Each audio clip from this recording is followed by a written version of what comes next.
এক ছোট্ট গ্রামে কাঁচা রাস্তার ধারে খড়ের ছাউনির একটি ছোট্ট বাড়িতে বাস করতেন রাধিকা দেবী।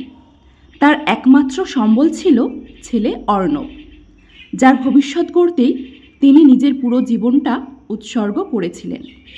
স্বামীকে হারিয়েছিলেন অনেক আগেই, তখন অর্ণবের বয়স মাত্র 6। তারপর থেকে রাধিকার সকাল শুরু হতো অন্যের বাড়িতে কাজ করে, রাত শেষ হতো আঁচল দিয়ে ছেলের গায়ে বাতাস করে। নিজের নতুন শাড়ির ইচ্ছাটা চুপ করে গিলে ফেলতেন যখন অর্ণবের স্কুল ফি জমা দিতে হতো। অর্ণব বড় হলো, গ্রামে ভালো ফল করল, শহরের এক নামকরা কলেজে চান্স পেল। তখনও মা হেসে বলেছিলেন, তুই পড়, আমি দেখে নেব। সেই দেখে নেওয়ার মানে ছিল নিজে আধপেটা খেয়ে ছেলেকে দুধ পাঠানো, নিজের ওষুধ না কিনে ছেলের বইয়ের টাকা জোগাড় করা। শহরে গিয়ে অর্ণব ধীরে ধীরে মায়ের সঙ্গে দূরত্ব তৈরি করল। প্রথমে ফোনে কথা বলতো প্রতিদিন, তারপর সপ্তাহে একবার, তারপর মাসে।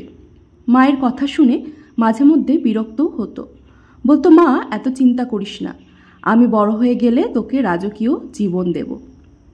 রাধিকা শুধু হেসে বলতেন, তুই ভালো থাকলেই আমার রাজত্ব। বছর ঘুরে গেল। হঠাৎ একদিন অর্ণবের কাছে ফোন এলো, আপনার মা হাসপাতালে ভর্তি, অবস্থা খুব খারাপ। অর্ণব সব ফেলে ছুটে এলো, কিন্তু ততক্ষণে অনেক দেরি হয়ে গেছে। হাসপাতালের সাদা চাদরের নিচে শুয়ে আছেন মা, শান্ত মুখে, যেন ঘুমিয়ে আছেন, ঠিক যেমন ছোটবেলায় অর্ণব মায়ের কোলে ঘুমোতো। চোখের জল থামছিল না। পকেট থেকে যখন ওষুধের কাগজ বের করে ডাক্তার বলছিলেন ভীষণ খারাপ অবস্থায় এসেছিলেন, অপুষ্টি, অনিয়ম, পুরনো শ্বাসকষ্টের ওষুধও বন্ধ হয়ে গেছিল, তখন অর্ণব মাটিতে বসে পড়ে একেবারে ভেঙে পড়ে। হাসপাতালের নার্স এসে একটি চিঠি দিল, এটা আপনার জন্য রেখে গেছিলেন, পুরোটা লিখে শেষ করতে পারেননি, মৃত্যুর কিছু আগে ছেলেকে দিতে বলেছিলেন। চিঠির কাগজটা কাপা হাতে খুলল অর্ণব। বাবা, জানি তুই খুব ব্যস্ত থাকিস, তাই তো আর তোর সময় নষ্ট করতে চাইনি। দিনের পর দিন তোকে না দেখেও নিজেকে বুঝিয়ে গেছি, ভালো আছে আমার ছেলে, তবেই তো ফোনটা আসছে না। জানিস, কখনো মাঝরাতে ঘুম ভেঙে যেত, শুধু তোর গলার শব্দটা শুনতে মন চাইতো, কিন্তু তোকে আবার ফোন করে বিরক্ত করিনি। ভয় হতো যদি তোর সময় নষ্ট হয়। এখন শরীরটা আর আগের মতো সাড়া দেয় না, হেঁটে যেতে কষ্ট হয়, চোখেও ঝাপসা দেখি, বুকটা মাঝে মাঝে ভার হয়ে আসে, নিঃশ্বাস নিতে কষ্ট হয়। অনেক কিছু বলতে ইচ্ছে করে তোকে, খুব বেশি, কিন্তু কোথা থেকে শুরু করব তা আর বুঝি না।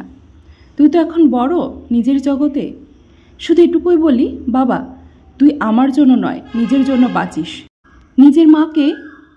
ব্যাস, চিঠিটা এখানেই থেমে গেছে, নিচে আর কিছু লেখা হয়নি। অর্ণব কাঁদছিল অঝরে, চিঠিটা বুকের সঙ্গে চেপে ধরে বলল, মা, আর একবার যদি তোকে বলতে পারতাম আমি তোকে ভালোবাসি, তোকে মিস করি মা। হাসপাতালের ঘর নিঃশব্দ। চিঠির অর্ধেক লেখা, কিন্তু তাতে মায়ের ভালোবাসা যেন পুরো এক জীবন জুড়ে লেখা।